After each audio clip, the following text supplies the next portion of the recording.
தமிழக வெற்றிக் கழகத்தின் முதற்கட்ட நடவடிக்கையாக 2 கோடி உறுப்பினர்களை சேர்க்கும் பணிகள் தீவிரமடைந்துள்ளது. இந்த நிலையில் மார்ச் 8ஆம் தேதியன்று உறுப்பினர் சேர்க்கைக்கான சிறப்பு செயலி அறிமுகப்படுத்தப்பட ஏற்பாடுகள் செய்யப்பட்டுள்ளதாக தகவல் கிடைத்துள்ளது. அண்மை செய்தியாக தற்போது நாம் பார்த்துக் கொண்டிருக்கிறோம். விரிவான விவரங்களை செய்தியாளர் மணிகண்டன் வழங்க கேட்டறிகிறோம். மணிகண்டன், வணக்கம். இது குறித்தான விவரங்களை பதிவு பண்ணுங்கள்.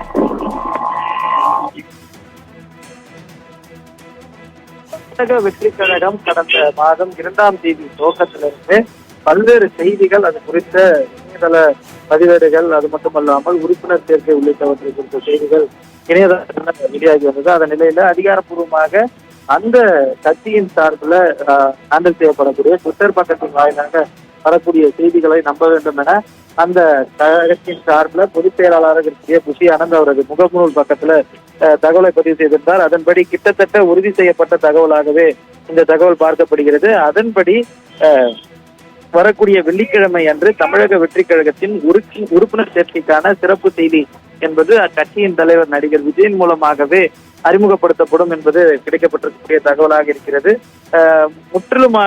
முழுமையாக இந்த செயலியின் மூலம்தான் உறுப்பினர் சேர்க்கை நடத்தப்படும் என்றும், ஆங்காங்கே இதற்கான சிறப்பு முகாம்கள் வைத்து இந்த உறுப்பினர் சேர்க்கை செயலியின் மூலமாக உறுப்பினர் சேர்க்கை என்பது செய்யப்படும் என ஏற்கனவே தெரிவிக்கப்பட்டது. அதுக்கு மட்டுமல்லாமல் மகளிர் தலைமையிலான உறுப்பினர் சேர்க்கை உருவாக்கப்பட்டு அது விரைவில் அறிவிக்கப்படும் எனவும் தெரிவிக்கப்பட்ட நிலையில தமிழக வெற்றிக் கழகத்தை சேர்ந்த நிர்வாகிகளின் நெருங்கிய வட்டாரங்களின்படி வரக்கூடிய வெள்ளிக்கிழமை அன்று இந்த செயலியை அறிமுகப்படுத்துவதற்கான வாய்ப்புகள் அதிகமாக இருப்பதாக தெரிவிக்கப்பட்டிருக்கிறது.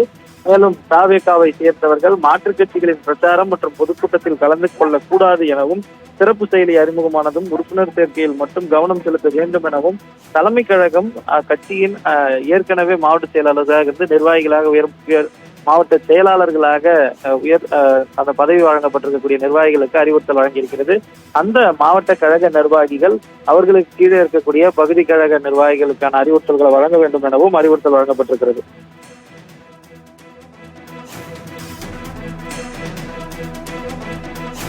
மணிகண்டன், விவரங்களுக்கு நன்றி.